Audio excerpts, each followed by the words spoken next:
Welcome to CRT Spatial Scaling. My name is Timothy Lattis, and this is the Neo Kino Graphics channel. This talk is about technology being enslaved to the runaway resolution train. Let's address the problem. Most on-battery gaming devices need roughly 720p display for good FPS. Switch 2 moved up to 1080p, and PC laptop-based machines are pushing 1440p and higher. Today, many powered gaming systems are using 720p or 800p base renders before scaling TAA. Yet display manufacturing is done with good 1080p displays. It's going to be 4K or higher, or 1440p is sticking around now for high FPS markets. This talk is going to address a middle ground of emulating a lower res display using a high res panel. Let's look at some of the details of the problems via some news and some comments.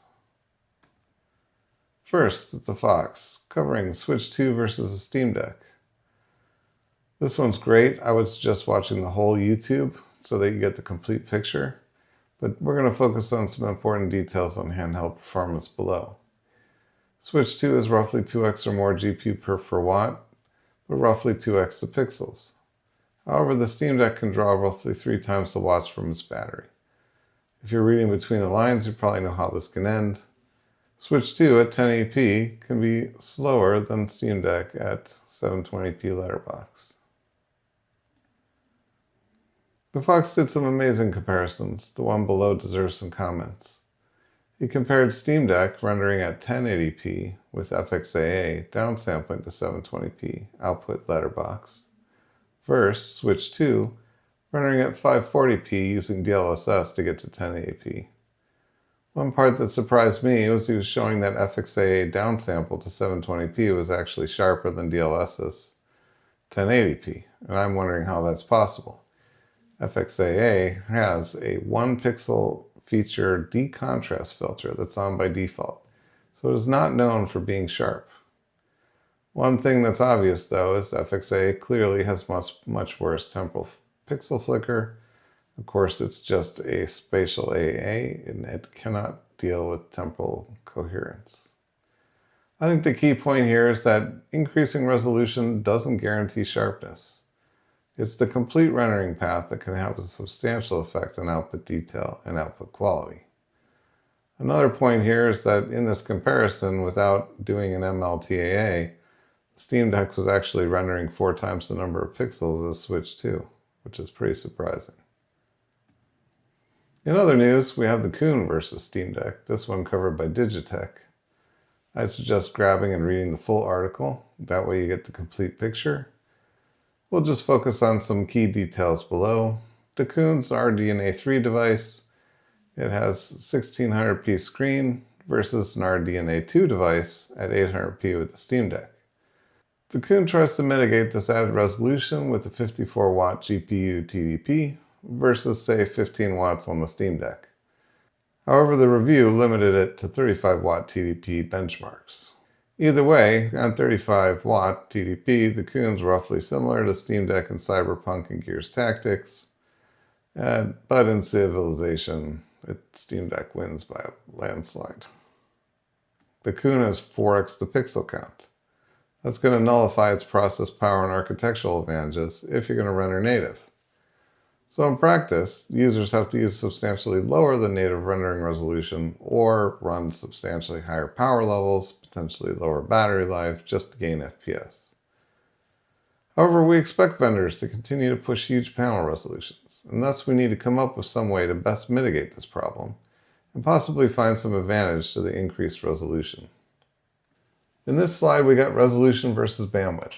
We have the Steam Deck on one axis going all the way up to the 5090, so roughly a 20x bandwidth scaling. And then on the other axis, the vertical axis, we have resolution times FPS, so 16 megapixel all the way up to around 4000 megapixel per second. And then the orange sections, this is where a lot of games sit, roughly 1 to 3.5 kilobytes per pixel, amortized out to the spec peak. These are not measured numbers, these are just estimates. The blue sections show configs that have similar bytes per pixel but are typically not used. Often The configuration's either not supported or the displays just don't exist anymore. Let's talk about some related issues. Often games aren't optimized to scale by resolution due to high fixed cost, meaning a 4x area pixel scaling gets more like a 2x area perf win. In this case, the game won't make it to high frame rate.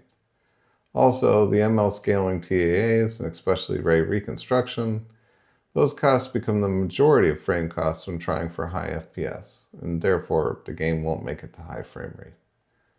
Yeah, scaling temporal AAs, they're quite expensive. STP by Unity is a mobile-based TAA that runs on a shader.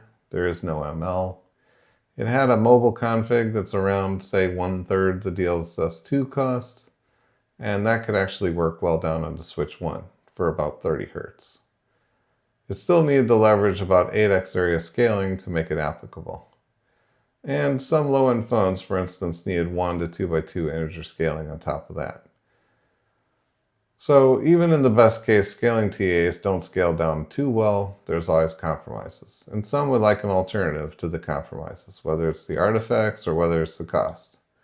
And I think CRT Spatial Scaling is one great alternative for the scaling part. So how slow are ML scaling TAs like FSR4, for instance? AMD answered this question on GPU Open. They gave some numbers. If we put that into perspective, that's 1/3 of a 240 Hz frame on AMD's highest end product in 2025. If I try to relate this cost to my laptop, it's not actually possible because I only have an RDNA 1 laptop. I'm missing the ML hardware. But if a similar algorithm was FMA ALU bound, I'm looking at roughly maybe 10x difference in performance between the 9070 XT and this laptop. And so I think the cost might be roughly 10 times as high, assuming it's ALU bound again. And so maybe we're looking at like, say, well, maybe like 13, 14 milliseconds a frame to run it on something on a laptop. And that's my entire frame budget. So this thing's just not going to scale down. We can compare that to, say, 1/4 of a millisecond if I had a mem-bound CRT scaler on the laptop. Another topic we should probably address is the pixel quality uncanny valley. This becomes very obvious in subpixel motion. It's something that a lot of people I don't think understand too well. I created a shader toy which has a comparison. It's running a bunch of different anti-aliasing, and one thing that's pretty glaring is that 8x SG SSAA is actually not quite good enough if you're doing white to black high contrast single pixel detail or subpixel detail. It just doesn't cut it. There's a huge divide between it looks bad and the details transparently move between pixels. What I mean by this is if you actually see the pixels or you see things snapping to pixels, you're in the looks bad category. In 8x SGSSAA, it only has 8 levels per pixel. That's very far away from the 256 that you need to do a good transition. When stuck in the uncanny pixel quality valley, halfway solutions don't look good due to lack of energy conservation. And that has likely caused a polarization in gaming graphics. On PCN, people tend to focus on ultra-sharp pixel-snapped user preferences. And then on the film end, the film gets away with a lot less resolution. So what about AA then? That's a rabbit hole for another talk. In other news, I was wondering, would those MPUs actually be able to solve this problem for us of spatial scaling? I think this is covered well by the Fox. Is this an Xbox? All your questions answered. ROG Xbox Alley. I'd suggest watching the whole YouTube to get the complete picture, but the important details I found is that this device is using an MPU that's separate from the GPU for a spatial upscale. It has roughly 10 to 15 milliseconds a frame of MPU render time on top of the game's rendering. Thus, separate MPU spatial scaling is not the answer. At a minimum, the MPU is taking DRAM bandwidth for input-output, extra bandwidth for the neural network, and the code for the MPU. MPU isn't likely to support the GPU's tiling modes for scan-out, etc. Likely there's bandwidth inefficiencies due to no tiling and no compression, but all that being said, that's not even the biggest problem. The MPU isn't fast, it's a huge latency add, and that's it. The feature's done as far as I'm concerned. So this is going to be a theme. End of the frame stuff is pretty dangerous and hard to do well. And putting in hardware is not necessarily the answer. GPU scan-out scaling, it's actually somewhat limited as well. There's no guaranteed control over color space for processing. Sometimes it's linear, sometimes it's in a perceptual space. There's no user control over the scaling kernel, typically a phase adaptive kernel. The coefficients depend on subpixel position. Sometimes they introduce ringing caused by a negative static lobe in the kernel. Also, the hardware scaler isn't subpixel aware, so it's not good, say, for 1080p to 1440p, for instance. Also, most scalers cannot do locally adaptive sharpening, so it's never going to be good at a negative lobe when doing linear color space. Now, RDNA4 introduced Radeon Image Sharpening 2, or RIS2, and they put that in hardware apparently. RIS1 was an in-driver CAS, or contrast adaptive sharpening. It's done by a shader. RIS2 is some hardware improved, I'm not sure what the details of that are, version of RIS1. It sounds like it's part of ScanOut now. CAS as a shader was followed up by RCAS and DCAS. There's actually lots of possible variations. None of these shaders have been display subpixel color element aware, however. I still think the deep software integration yields benefits well beyond hardware, and I'll give you a pipeline example. If you're running CAS, you want CAS before you do film grain, or before you do some type of scaling, such as CRT scaling, and before you do something like soft BFI. So yeah, I think we can do much better with GPU shader spatial scaling. You get full control over the filtering. We can always guarantee linear filtering, which is much better at energy preservation. We can also modulate sharpening locally in all cases, like CAS or some variation of CAS. Basically, we can optimize the sharpening exactly for the title. We can do subpixel aware filtering, and that will amplify our effective resolution substantially. You've already seen this with clear type or clear text or whatever it's called inside Windows. And we're going to show some subpixel aware CRT shaders in later slides. One thing I was wondering as well, is bandwidth taken by the last store to the frame? Is that actually something that we should be concerned about? What I mean by that is, if you're going to do a scaling thing, you're going to take the input resolution, which is kind of small, which we'll just ignore the bandwidth of. And then we're going to go to a much larger resolution, say 4K, and we're going to do it a lot. And for something like the Steam Deck, maybe if you're outputting at 1440p at 120 Hertz on like the external out, might be a little costly, but it's still roughly only 2% for the bandwidth to store the output. So at the end of the day, I'm not actually concerned about doing CRT scaler in software. Let's look at some footprints of the resolution apocalypse, specifically display details. Let's cover some news, first on WOLEDs. I would suggest reading the full article, TFT Central's Exploring OLED Brightness, Improvements WOLED versus QD-OLED, and the Need for New Metrics and Specs. If you read this article, you're going to get a complete picture of WOLED and QD-OLED panels from the perspective of somebody who actually measures them. The important details, however, primary colors in their example WOLED panel they measured, they top out at roughly 25% APL. Which means after that, it's the W subpixel element, the white one, that's increasing the brightness.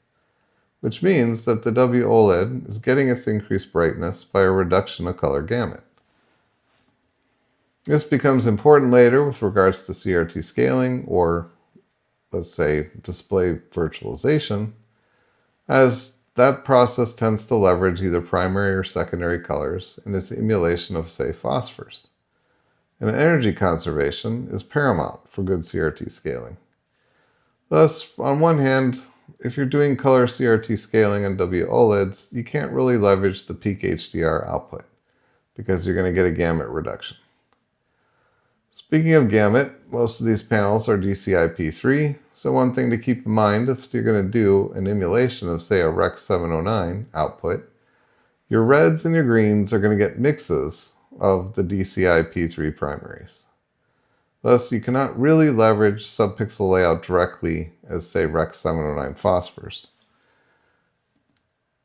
Another thing in that article which deserves some talking about is the results they had at 1% average picture level when they were measuring the primary color luminance.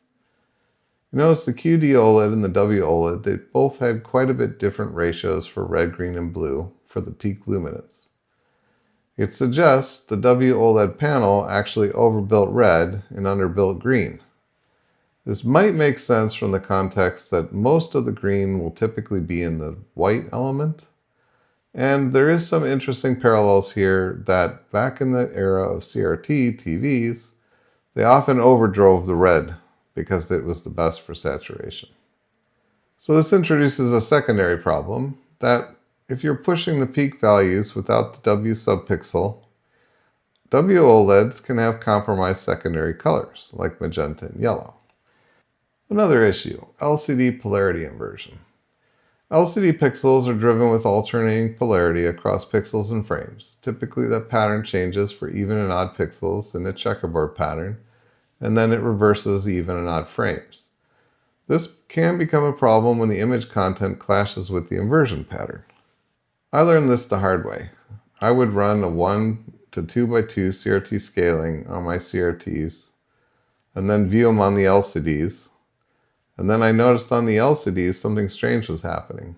I would get patterns that extend outside the window and affect other parts of the screen. I have two examples here. One is on a laptop and the other one's on a Steam Deck.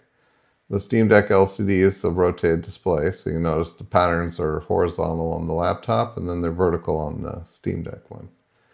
But the distortion, it goes away eventually if you take the pattern off the screen.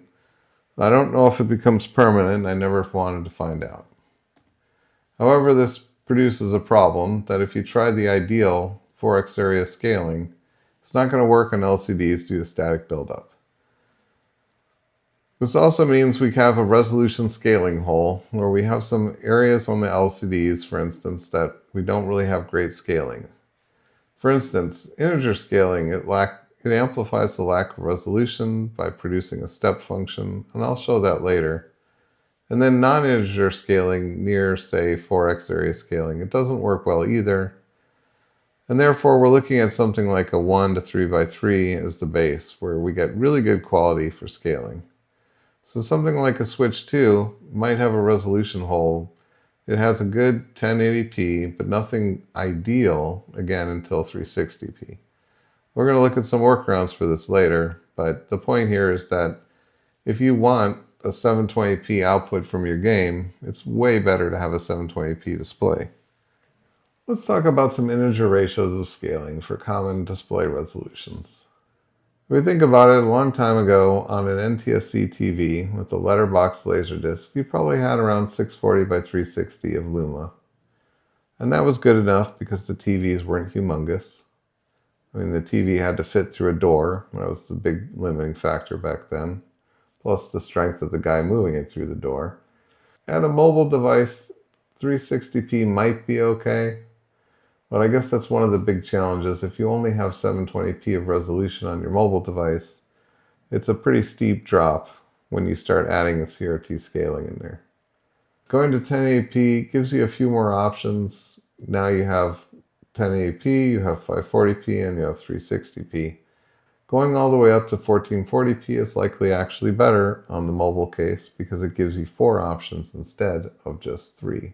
Talking about desktop resolutions, if you targeted 720p, it actually fits really nice in either a 1440p or a 4K panel. Much better than running at 1080p.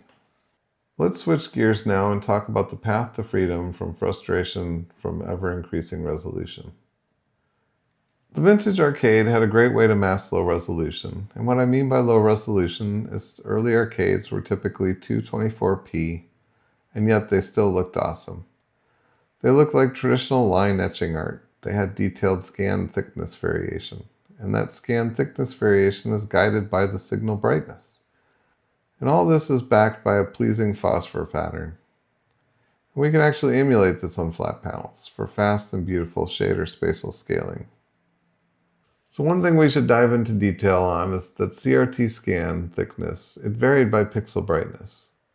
In fact, the pixel shape changed based on its neighbors, based on its brightness, and based on its screen location. On the right, we have a shot of a real Sony PVM playing a console game.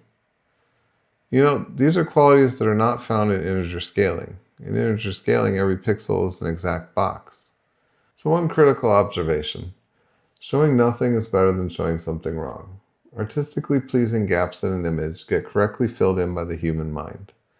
Scaling an image and filling in all the gaps with artifacts pretty much guarantees that the mind flags everything as wrong and glaring. Another thing we should talk about is that there is a hardware CRT scaling solution for vintage consoles. This is the RetroTink 4K Pro. This thing is amazing. It doesn't use spatial energy redistribution, we'll talk about that later, but it does leverage HDR modes and it does provide a soft BFI. It would be great if we could have this kind of device, but actually have it in the game itself. Back in 2014, I created this shader toy called Fixing Pixel Art. This thing was designed to show the difference between nearest scaling and CRT stylized scaling. It was never designed to be fast. It was never really designed to be used. One day I got a call from my brother, and my brother said, "Man, I'm running MAME and this thing is running horrible. What happened?" And he said, "Well, I tracked it down and I removed this thing called Lattice, and then it runs fantastic." And that's how I found out that somebody had taken it and put it in MAME. Since then, there's been many improvements to this shader. One of the improvements besides performance back then was the introduction of spatial energy redistribution. Typically, when you see a CRT scaler, what will happen is you'll do a 2D scaling, and then you'll multiply that times a mask. And inside the mask, you'll have your scan lines and you'll have your phosphors. The problem is that operation is a multiply. That means it's going to darken the image. There is another way to avoid that brightness loss, though, and that is, instead of darkening the image, you could shift the energy around. So take the energy that you would normally take away from the scanline gap, and then return that to the live pixels. Eventually, the live pixels are going to overflow, and then you're going to have a problem. In the case that it overflows, you can start reducing the scanline gap. You can also introduce some amount of CRT bloom. Now, the problem is, what do you do if it goes to white? Well, the way you fix that problem is you cap the peak brightness to, say, 7/8. So you drop the whole brightness down by 7/8. And this way, you'll allow some amount of scanline separation in the final output. And a 7/8 reduction in peak brightness is not that perceptible.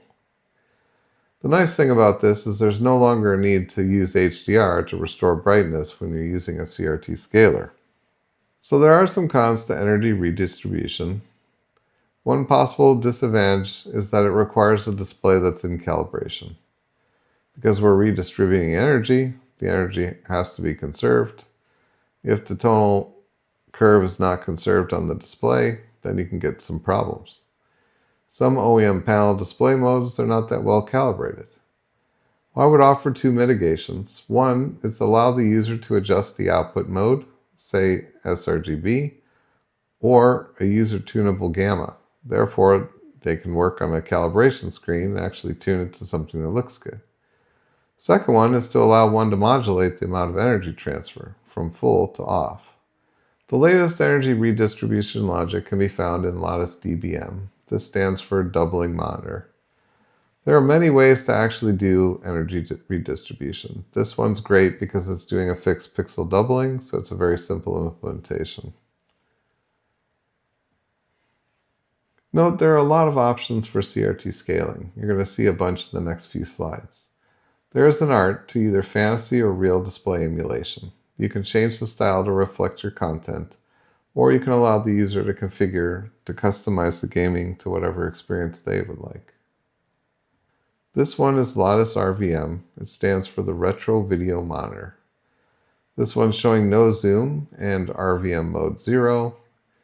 This one's configured to curve scanlines with no phosphors, so we're only showing scanlines. This other slide is showing RVM mode 1 with some zoom in. This one is configured like a Sony Vega 720p TV with an aperture grill. You don't see the scan lines at 720p because each of those scans, they actually blend together. There's no gaps. And then in some respect, the aperture grill itself kind of acts like scan lines, except for vertically. This slide is showing RVM Mode 2 with zoom pixels. This one's configured like vintage VGA arcade. As the arcade got increased resolution, they often kept the same slot mask as they did with the low resolution. And this had a very particular look to it. It was great for pixel art. So you notice here, energy redistribution, it enables the display to be a chameleon. You can get the bright CRT phosphor look. At the same time, the clipping behavior that I talked about before will push the energy out, kind of like CRT bloom. And it can provide a very convincing emulation of a virtualized display. Here's an example. This one is RVM Mode 2, so it's showing a slot mask, and it's on a real LCD. Now, it might not look like it's energy conserving due to the way my cell phone captures the zoom, but if you saw it in the real world, it's quite conserving. On the left-hand side, we have 2x2 nearest, and on the right-hand side, we have the slot mask. And you'll notice it pushes a tremendous amount of energy into those slots. So it does look like a completely different display in person. Here's another example. This time it's the Steam Deck LCD. On the left-hand side, we have integer scaling. This one's doing 1 to 3x3. You'll notice that with integer scaling, you get Lego blocks. It amplifies the lack of resolution. Your eye sees every edge as a staircase, and you know exactly what the resolution is. On the right, we have the CRT scaler. This one looks like vintage line etching. It hides the resolution. Yeah, you can still count the lines, but you wouldn't know what the horizontal is. This one is Lattice DVM. It stands for Deck Video Monitor. This was a prototype one designed just for the Steam Deck LCD. It was made before the OLED one was available. This one's a subpixel-aware scanline renderer. Nice thing about the Steam Deck LCD is it's a 10x16 portrait display, and it got rotated to get a 16x10 landscape. So the RGB subpixel elements are stacked vertically. And this is great because now we can use subpixel rendering to get the scanline thinning down to 1/3 of pixel height in some cases, like if you have a primary color. It's very convincing. It does not look like an LCD. So Lattice DVM, it has an interesting solution to energy conservation. This is one of many possible solutions. This one uses a pre-computed energy redistribution table. So on the x-axis, we have intensity, and then on the y-axis, we have the scanline height. And what it does is it fits the tallest and thinnest curve that can preserve energy, meaning the sum of all pixels. And the other thing it does is if we're on an even scanline height, it'll shift the scanline so it is pixel aligned. Therefore, we get to the thinnest possible 1 pixel line. This provides the sharpest line art. Another option, Lattice DBM, this is the doubling monitor. This one is designed just to deal with the LCDs, specifically the problem with the static buildup. So the way this one works is it scales by 2x, but it uses a mask that alternates pretty much every 3 pixels. Therefore, the energy preserving mask is something that won't add to the LCD static.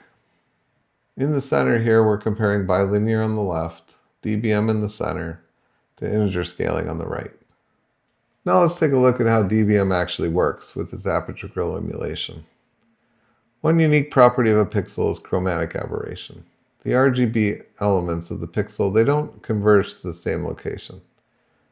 And we can actually unalign pixels with RGB elements in the LCD display, similar to how it's done on a CRT with the pixels unaligned from the CRT phosphors. And thus we can emulate a lower resolution screen, and we can still maintain some amount of chromatic aberration. The way DBM does this is with a series of 2 full and 1 darker pixel. And we run the darker pixels out of phase per channel. So on the right, we're showing 6 LCD pixels that covers the 3 input pixels. You'll notice that there's 4 full RGB triads per 6 real pixels. So if we're looking from the left-hand side, we have a red that starts it, that's a little bit darker. Then we have a green, blue, red that's full, then a green that's darker. Then a blue, red, green that's full, and then a blue, red that's darker. And then a green, blue, red that's full, and then a green that's darker, and then a blue, red, green that's full, and then a blue that's darker. And what this ends up looking like is a CMY sequence instead of an RGB. However, it maintains a very convincing aperture growth. So now we'll look at the real LCD. This is captured by a poor cell phone. On the left we have dBm, and on the right we have integer scaling on the same screen. You notice it's a very, very convincing approximation of an aperture growth. Now let's move on to some advanced topics, specifically masking. So the phosphor scan line is like a high-frequency overlay, or mask, over a low-frequency interpolated image. And the perceptual result of this mask is to hide the lack of resolution, so that the brain doesn't take the interpolated image literally. And note that both the phosphor and the scan pattern can work as a mask. When viewed in motion, however, there is a challenge. As the eye tracks a fast-moving object on a CRT or CRT emulation, this can actually result in a perceptual directional blur of the CRT mask. And this can often hide the mask and reveal the base image scaling. And thus the base image scaling quality actually does matter. Another thing to think about is back in the day, the arcade had a vertical or Tate-oriented CRT. And this had 2 purposes. First, the obvious one, is it gives you more look-ahead space if you're doing a vertical scrolling game. So it extends the amount of time that you have to react to what you see. The second, which I don't think anybody's ever really talked about, is that you want to align the scan lines vertically so that they align with the primary motion. Therefore, they don't disappear. And note, some CRT patterns are better for different kinds of motion. So obviously, horizontal scan lines look best for horizontal scrollers. Vertical or Tate-oriented scan lines look best for vertical scrollers. Now, if we have mixed motion, the honeycomb pattern, such as a chunky slot mask, is actually quite good. It's a good compromise for mixed motion. We get some amount of mask in both directions. In vertical motion, the slot mask basically turns into an aperture growth. The slots blur away and you just see a direct phosphor that's very, very long. In horizontal motion, you get something that acts more like a wave-like pattern due to the honeycomb. This is the fact that the slots are different each time you move across the screen from left to right. Now, I can't really show what that looks like. You're just going to have to try it for yourself. Another thing we should think about is display connection details. Once upon a time, we only had to worry about uncompressed signals. Then somebody had the idea that we could just decimate chroma. Unfortunately for us, chroma decimation is quality death. CRT scaling does not mix with chroma decimation. Another challenge is that now we have DSC, or display stream compression. Display stream compression in the early days was only 444, and so you didn't directly get chroma decimation, but you might get it from the compression in the actual signal. This, I don't know. It may conflict with some CRT shaders. It depends. That's something you should look into.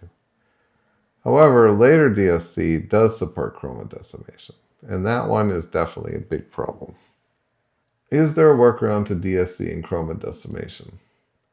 Probably the best workaround is to ask the user to disable it.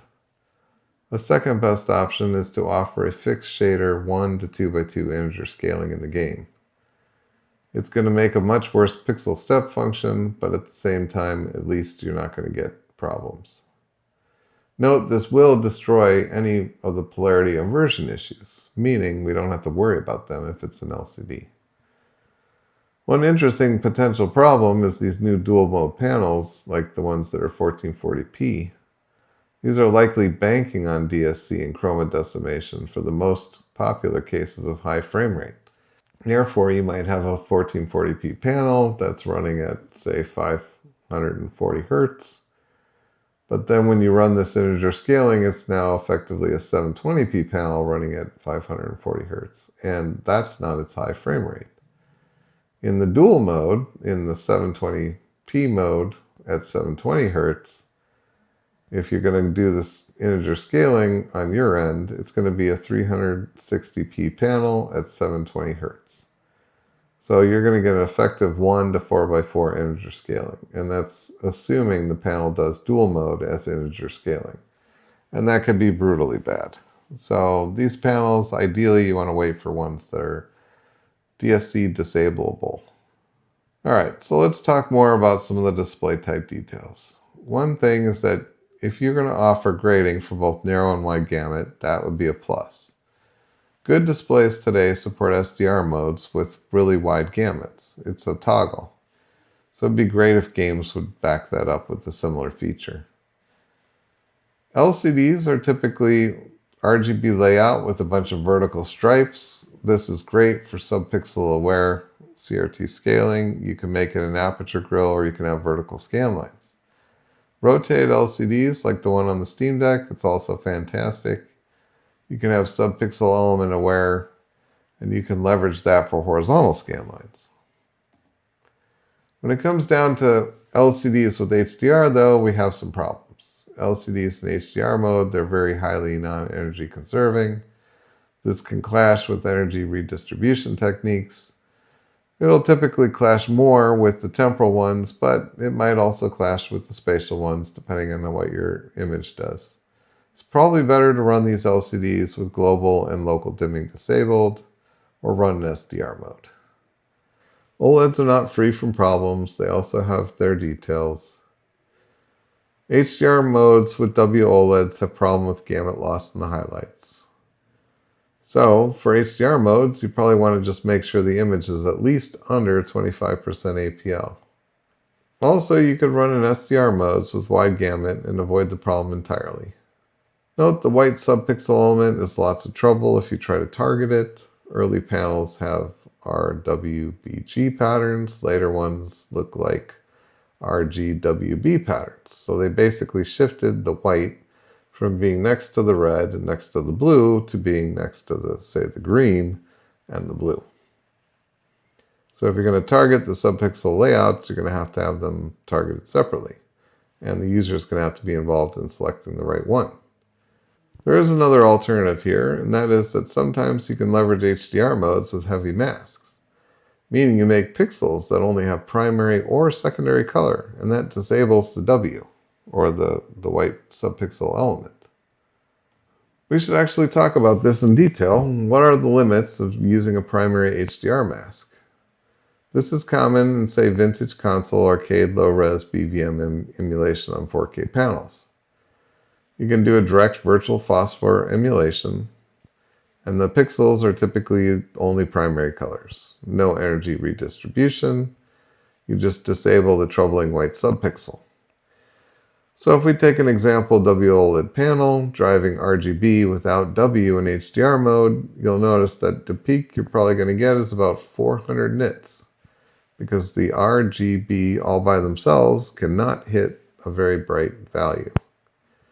Now the mask is only going to get 1/3 of peak due to it only being primary, meaning we'll be down to about 132 nits.